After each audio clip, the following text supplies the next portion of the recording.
I want to show you guys my favorite way to drink coffee. It's delicious.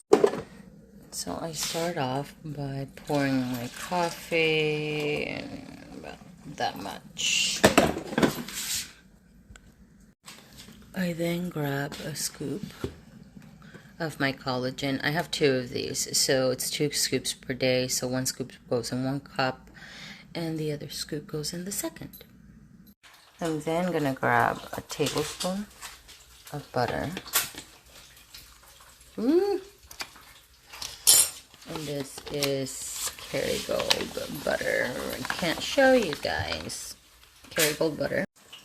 And my sweetener. This is the skinny syrup. I get these at either TJ Maxx or Marshall's, whichever.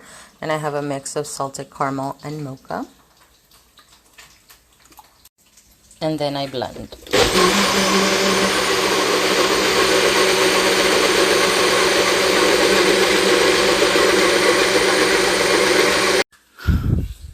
And it creates a little foam at the top, which I really love.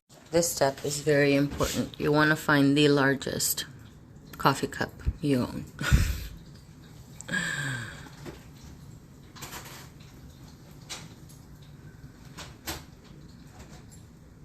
For a little while there, I was drizzling in some nutmeg or cinnamon powder, but I'll probably do that once the fall season comes. And then sometimes I would do whipped cream, but as of late, this is all I've been doing, and I've been loving it.